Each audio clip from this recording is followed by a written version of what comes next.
My father humiliated me, in front of our entire family to prop up my brother. 3 months later, his golden boy cost him $115,000, and dad was begging on my doorstep. My name is Ethan.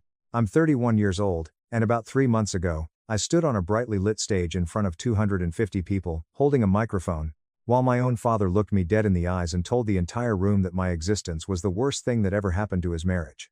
I'm not talking about some vague, we had tough times kind of speech.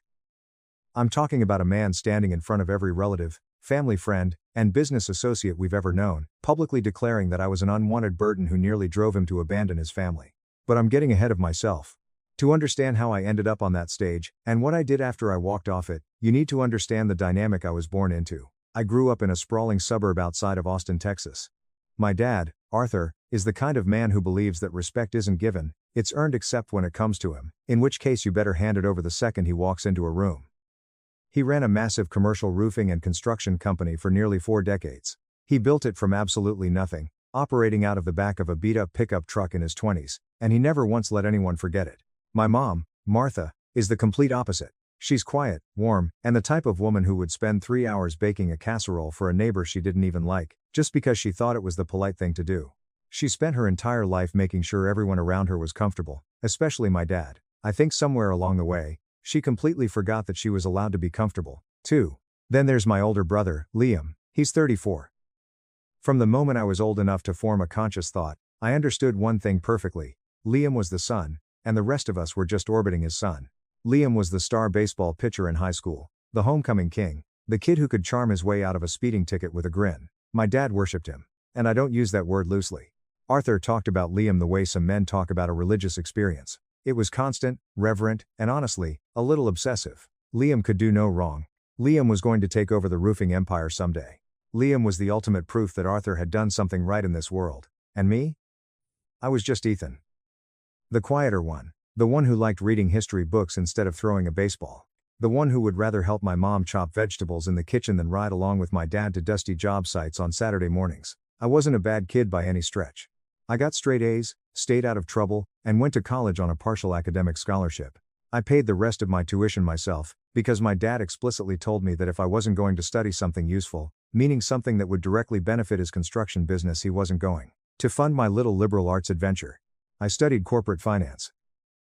Apparently, analyzing spreadsheets and managing multi-million-dollar portfolios wasn't hands-on enough for a man who measured worth by the calluses on your hands. The tragic thing is, I spent most of my life trying to earn something from my dad that I now realize was never available to me. His approval had a VIP guest list, and my name was permanently crossed off. But I kept trying. I kept showing up to every single family dinner, every holiday, every birthday. I called every Sunday at 4 p.m. on the dot.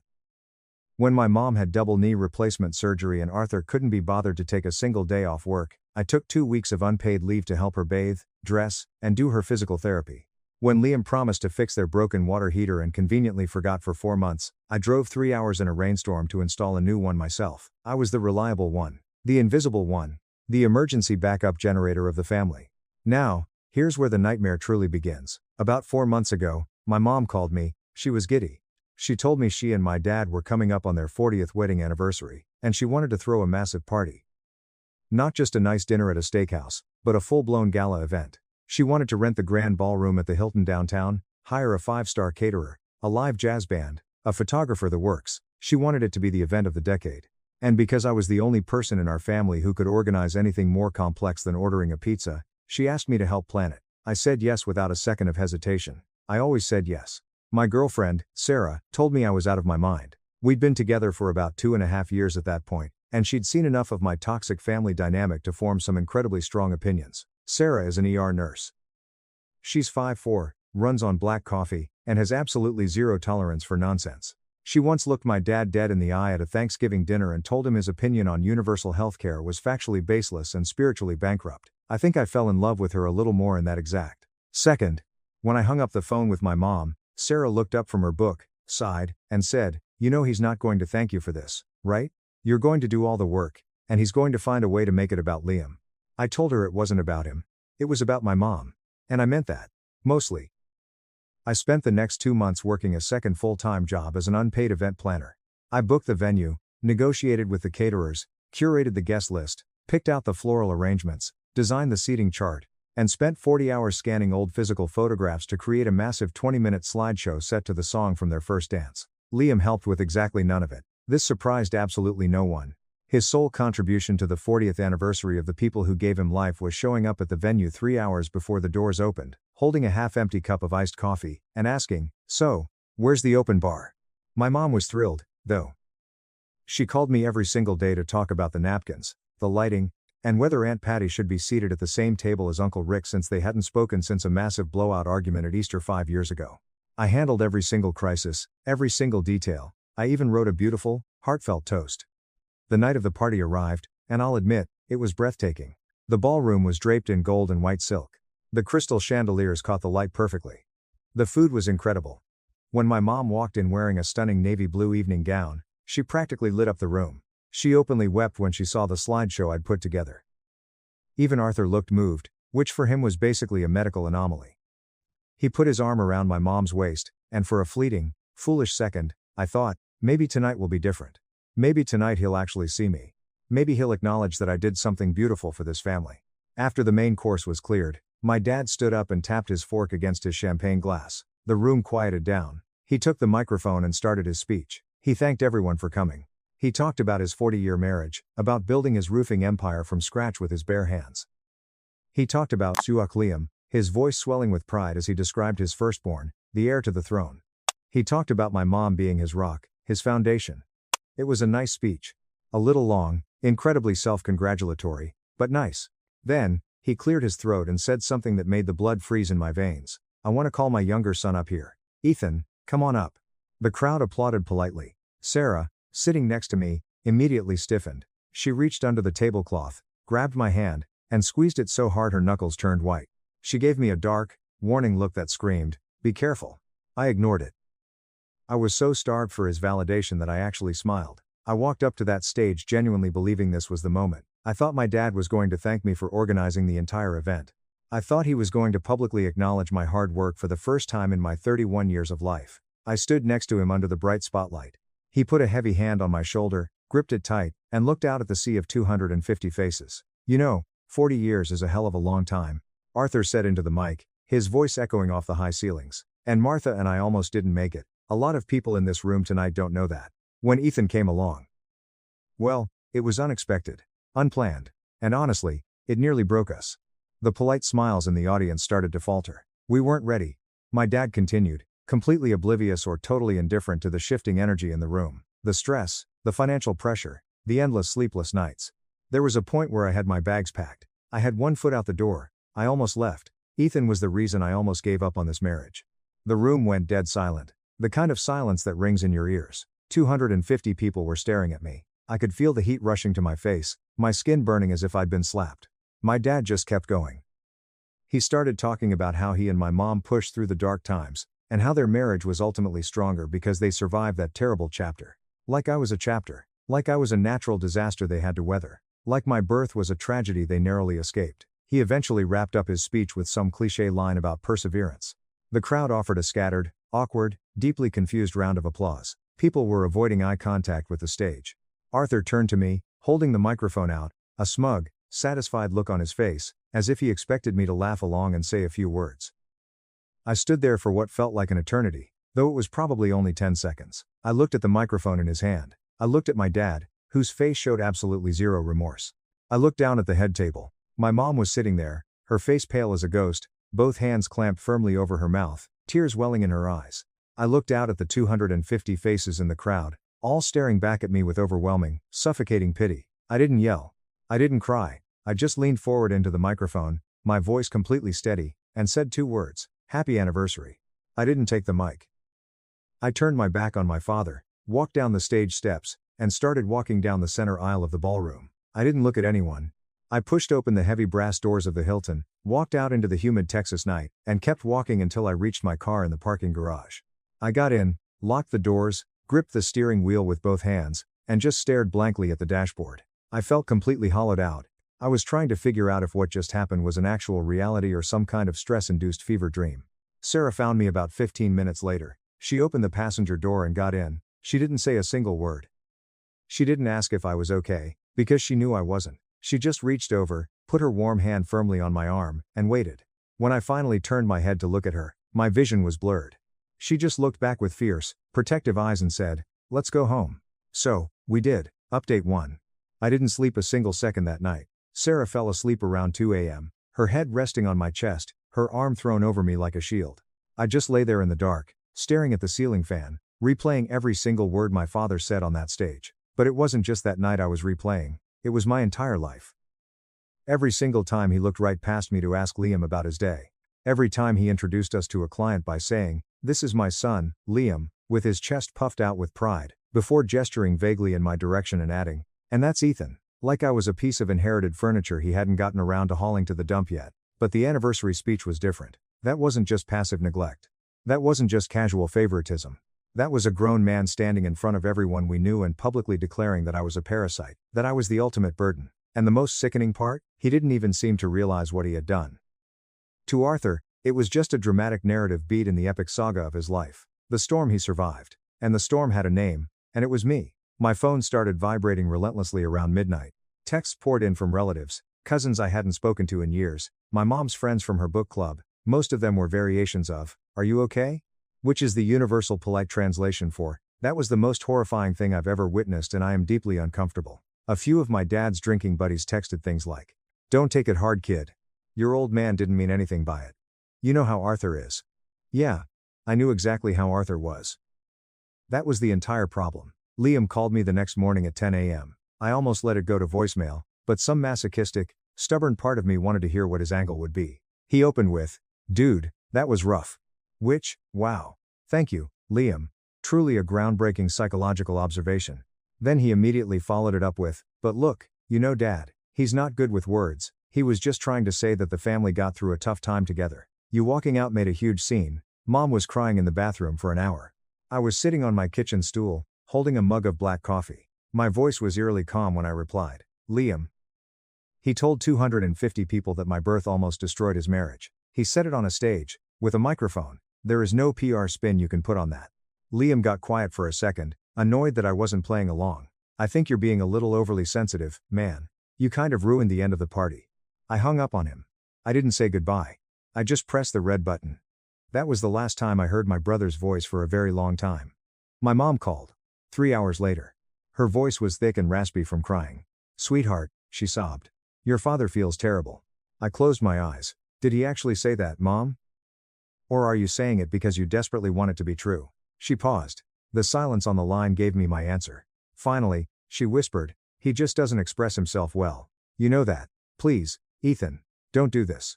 "I love you, Mom," I said, my chest aching, "but I am not going to pretend that what happened last night was okay. I am not going to sweep this under the rug so Dad doesn't have to feel uncomfortable. I need space." She started crying harder, and instantly, that familiar, toxic wave of guilt washed over me. I felt like garbage, for making my mother cry. Which is exactly how the cycle always worked in my family. Arthur drops a live grenade, walks away whistling, and somehow I am the one who ends up apologizing for the explosion. 3 agonizing days later, my dad finally called. I answered on the first ring because, foolishly, I wanted to hear him say the words. I wanted a real, genuine apology. I wanted him to say he was ashamed. What I got instead was Arthur being Arthur. "Your mother has been crying for 3 days, he barked into the phone, no greeting, no preamble. I need you to call her and smooth things over.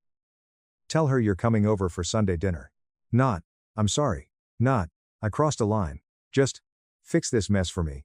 Because, it's annoying me. Not, Dad," I said, my voice trembling slightly, "you are the one who upset her. You humiliated me in front of our entire family. If anyone needs to smooth things over, it's you. You owe me a massive apology." He scoffed. A literal, audible scoff. "I don't know why you're making this into some massive Greek tragedy. I was being honest up there. That is exactly what happened. You were unplanned, we didn't have money, and it was hard. I'm not going to apologize for telling the truth." I sat on my living room couch, the phone pressed hard against my ear, and I swear to God, I felt a physical shift inside my body. It was like a heavy, rusted iron vault door finally slamming shut. The desperation for his love, the endless need for his approval, the guilt, it all just evaporated. There was no anger left. No sadness. Just absolute, crystal clear clarity. I had spent 31 years bending over backward, setting myself on fire to keep a man warm who viewed me as nothing more than an inconvenience. And he couldn't even pretend to feel bad about announcing it to the world. "Okay, Dad," I said softly. "Thank you for being honest." And I hung up the phone.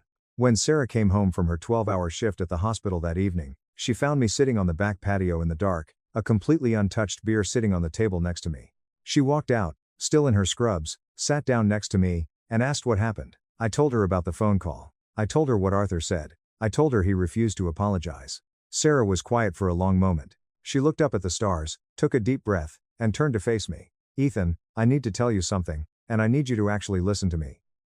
You have spent your entire life aggressively auditioning for a role that was never, ever available. Your father cast the play of his life a long time ago, and you were never going to get the part. It is not because of anything you did. It's not because you aren't smart enough, or good enough, or useful enough. It's because he decided before you could even speak that you weren't what he wanted. And that is his massive, tragic loss, not yours."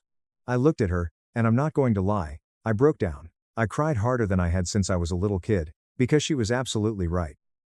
Every holiday I drove hours for, every Sunday phone call, every gutter I cleaned, every medical crisis I managed because Liam was too busy, it was all an audition. And the director had left the theater years ago. That night, I made a silent vow. I was done. I didn't write a dramatic Facebook post. I didn't send a scorched earth text message to the family group chat. I just stopped. I completely dropped the rope. I stopped calling.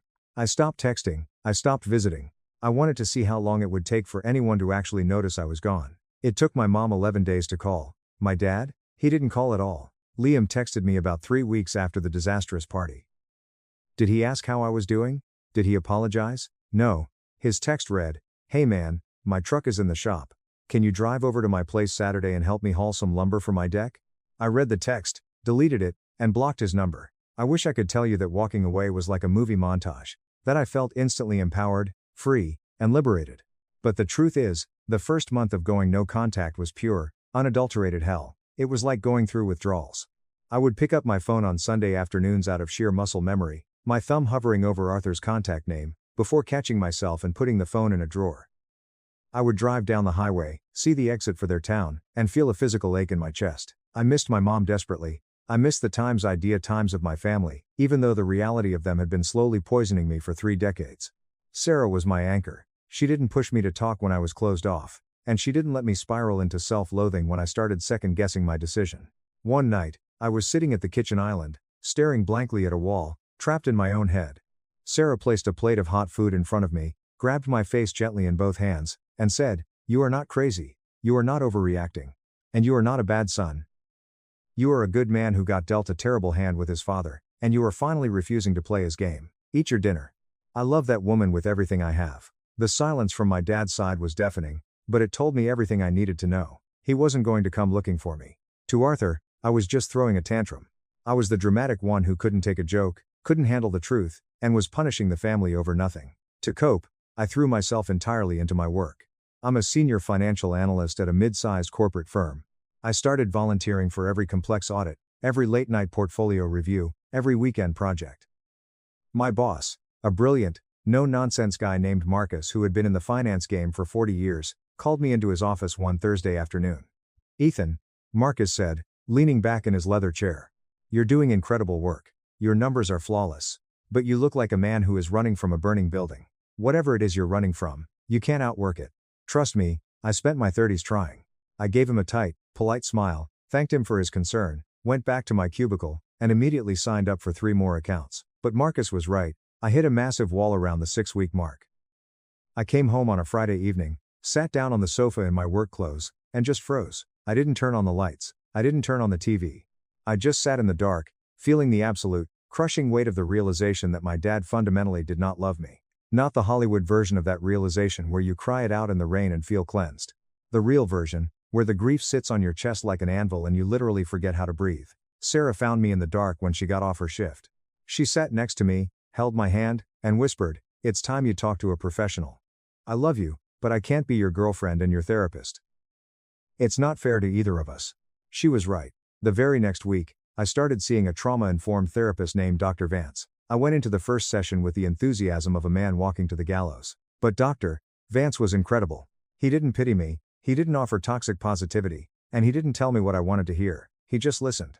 In our third session, he asked me what I would say to my dad if Arthur was strapped to a chair, forced to listen, and there were zero consequences. I stared at the carpet for a full 2 minutes. Finally, I looked up and said, I would ask him times why. Not why he humiliated me at the party. I would ask him why he never wanted me from the day I was born. Dr. Vance nodded slowly. That is the core wound, Ethan. You've spent your life bleeding out trying to prove you deserve a bandage. Therapy didn't magically fix me overnight, but it started peeling back layers of trauma I didn't even know existed. I realized my entire personality, the planner, the fixer, the reliable guy, was a trauma response. I was constantly trying to make myself indispensable so people wouldn't throw me away. I realized I didn't even know who I was outside of being useful. That realization hit me so hard driving home one afternoon that I had to pull my car over to the shoulder of the highway and violently sob into my steering wheel until my ribs hurt. But here is the beautiful thing about hitting rock bottom: the ground is solid. You can finally push off it. Slowly, quietly, I started climbing out of the dark. I focused entirely on my life with Sarah. We started taking weekend road trips to the mountains, renting little cabins, drinking cheap wine, and laughing until our stomachs hurt. I felt lighter. It is genuinely shocking how much physical weight leaves your body when you stop carrying a 32-year-old bag of rocks. At work, things shifted dramatically. Marcus called me into his office and offered me a promotion to supervising manager. It came with a team of analysts under me, a corner office, and a massive 35% pay raise. Marcus shook my hand and said, "You're the most reliable, sharpest guy in this building. It's time you got paid for it." I almost laughed at the word times reliable. In my family, being reliable was a curse that got you exploited. Out here, in the real world, it was a superpower. Sarah and I celebrated at a fancy Italian place downtown. She raised her glass of wine, her eyes shining, and said, "To the man who finally realized his worth, and is making everyone else pay full price for it." Around this time, I got a completely unexpected phone call from my mom's older sister, Aunt Helen. Helen is a fiercely independent woman with a voice like sandpaper and opinions like a sledgehammer. I always loved her. "Ethan," she barked as soon as I answered, "I have kept my mouth shut about your father's bullshit for 40 years to keep the peace for your mother, but what he did at that party was the final nail in the coffin. I want you to know something. Every single person in that ballroom thought he was a monster for what he said. Your cousin Jessica left early because she was crying. Your uncle David cornered Arthur the next day and told him it was the most vile, tasteless thing he'd ever witnessed. Arthur told David to go to hell." She didn't stop there. Aunt Helen spilled 30 years of family secrets. She told me that Arthur's own mother had threatened to disown him when I was a toddler because she saw how blatantly he favored Liam. She told me my mom had almost filed for divorce when I was 8 because of the emotional neglect, but Arthur gaslit her into staying. Your father, Helen growled, is a fragile, arrogant narcissist who decided a long time ago that he was right about everything. He would rather lose his own flesh and blood than admit he made a mistake. That phone call wrecked me, but it also permanently healed me. It was the ultimate validation. It wasn't in my head. I wasn't crazy. It was never my fault. Update 2. As the months passed, I found genuine peace. Sarah and I started looking at houses. I bought a diamond ring and hid it in a shoebox in my closet, planning to propose on an upcoming trip to Colorado. Life was beautiful. Then, the dominoes on Arthur's side of the world finally started to fall. My mom would still text me occasionally. I kept my replies brief and polite, establishing boundaries. But through her texts, I started getting the picture of what was happening back home. Arthur was 64 years old. His knees were shot from decades on roofs, his back was giving out, and he was desperately trying to transition the day-to-day operations of the roofing empire to his golden boy, Liam. Let me explain what putting Liam in charge actually means.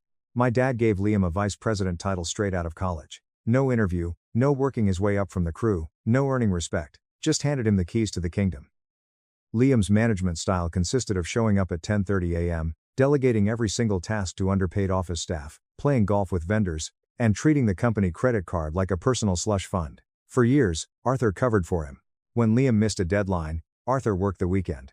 When Liam insulted a supplier, Arthur bought them dinner to smooth it over. But Arthur couldn't cover for him anymore. He physically couldn't be in the office enough. And without Daddy there to clean up his messes, Liam's sheer, unadulterated incompetence was destroying the company at record speed. Within 2 months, Liam forgot to submit renewal bids for 3 of their largest commercial contracts, losing them to a rival company. He completely bungled the implementation of a new payroll software, resulting in the entire foreman crew not getting paid for 3 weeks. 4 of their best guys quit on the spot and went to competitors. The business was bleeding cash. The empire Arthur built with his bare hands was actively burning to the ground, and the arsonist was the son he'd worshipped his entire life. Part of me felt sad for my mom, whose retirement was tied up in that company, but a much larger, darker part of me felt a profound sense of vindication. Well, Arthur, you placed all your bets on the homecoming king. Let's see how he runs a spreadsheet. About 3 months after the anniversary party, my phone rang. It was Liam. I stared at the screen, took a deep breath, and answered. Hello. He sounded frantic, his usual arrogant swagger completely gone. Ethan, hey man. Look, I know things have been weird, but I am drowning over here. Dad's books are an absolute disaster.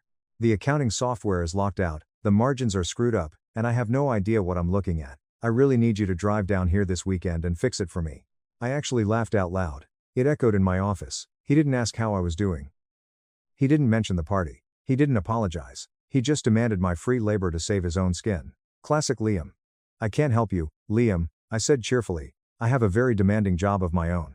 Come on, Ethan, don't be a dick. It's family. He whined, his voice pitching up in panic. Liam, I said, my voice dropping to a freezing temperature, you haven't treated me like family since we were children. You don't get to play the family card when you need a free accountant to clean up your mess. Figure it out yourself. I hung up. 10 minutes later, my phone rang again. It was Arthur.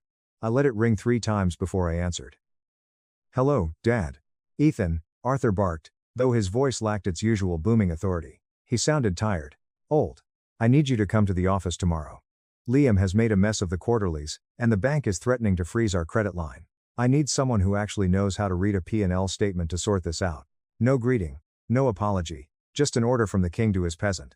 I leaned back in my ergonomic desk chair, looking out the window of my corner office. Dad, the last time we spoke, you told me you were never going to apologize for publicly announcing that I was your biggest regret in life. Do you remember that? Silence hung heavy on the line. Finally, he grumbled, I don't see what that has to do with the business. It has absolutely everything to do with it. I fired back, my voice sharp as glass. You spent 31 years treating me like an unwanted parasite. You stood on a stage and told 250 people that I was the reason you almost left Mom. And now, the golden child you actually wanted is driving your entire life's legacy off a cliff, and suddenly you desperately need the parasite to save you. Do you seriously not see the poetry in this? Arthur breathed heavily into the phone. Are you going to help your family or not, Ethan? No, I said simply. I'm not. And I hung up. Over the next 3 weeks, the situation at Arthur's company went from a crisis to a catastrophe. My mom called me in tears. In Liam's infinite wisdom, he had been misclassifying massive contractor expenses as tax-deductible equipment purchases for over a year. The IRS noticed. They audited the company. Because Liam had kept 0 organized records, the audit was a bloodbath. The company was hit with a staggering $115,000 in back taxes, penalties, and fines. Arthur had to hire a high-priced forensic CPA firm in Austin to come in and untangle the chaotic web Liam had woven. The CPA firm charged him $400 an hour to do exactly what I could have done for free if he had just been a father to me. The irony was so thick you could cut it with a chainsaw. Aunt Helen called me just to cackle about it for 20 minutes. While Arthur's empire was crumbling, my career was exploding. Marcus's firm was acquired by a massive national conglomerate. Because of my performance over the last few months, the new executives tapped me to become the regional director of finance. It was a life-changing promotion. 6-figure salary, massive stock options, full autonomy. The kid who was told his degree was useless was now running the financials for a corporation that made Arthur's roofing company look like a lemonade stand. A week later, my mom called me. Her voice was flat, defeated. Your father is selling the business, she said quietly. He can't afford the IRS penalties and keep the doors open. Liam completely destroyed it. He has an offer from a competitor, but he wants to have a family meeting to discuss the buyout. Ethan. He specifically asked if you would come. I sat with that for a long time. I talked to Sarah. I talked to Dr. Vance. I realized I didn't feel fear anymore. I didn't feel intimidated by Arthur. I felt completely indifferent. Go, Sarah told me, kissing my forehead. Go show them the man you are. I drove down to my childhood home on a Saturday afternoon. I parked my Audi next to Liam's massive, obnoxiously lifted truck. The front lawn, which Arthur used to maintain with psychotic precision, was overgrown and full of weeds. It was the perfect metaphor. I walked through the front door in a tailored suit, looking every bit the corporate director I was. My mom hugged me at the door, crying quietly into my shoulder. I walked into the living room. Liam was sitting on the sofa, looking bloated, exhausted, and humiliated. He couldn't even make eye contact with me. Arthur was sitting in his worn leather recliner. He looked like he had aged 10 years and 3 months. The arrogant fire in his eyes was completely extinguished. Arthur cleared his throat. He laid out the grim reality. Revenues were down 50%. The IRS penalty was going to drain their retirement savings. The competitor's buyout offer was insultingly low, barely enough to cover the corporate debt and leave them a meager nest egg. Liam thinks we should take out a second mortgage on the house and try to rebuild, Arthur said, his voice dripping with disgust. He glared at Liam. But Liam has proven he couldn't manage a damn grocery store, let alone a multi-million-dollar company, so that's out. Liam's face flushed crimson, but he kept his eyes glued to the floor. It was the first time in my life I had ever heard Arthur criticize his golden boy. Then, Arthur looked at me. Not with the eyes of a father looking down at his disappointment. With the eyes of a desperate man looking at a professional. "You're the finance expert," Arthur said quietly. "What do you think I should do?" I stood there in the center of the room. I looked at the family portraits on the wall. I looked at my brother, the ruined heir. I looked at my mother, the silent enabler. And I looked at my father, the tyrant who was finally begging for mercy. "Before I give you a professional assessment," I said, my voice commanding the room, "I need to say something personal." Arthur stiffened. 3 months ago, I continued, you stood on a stage that I built for you, paid for by my time and sweat, and you told 250 people that I was an unwanted burden. You humiliated me for sport. And when I asked for an apology, you told me it was just the truth.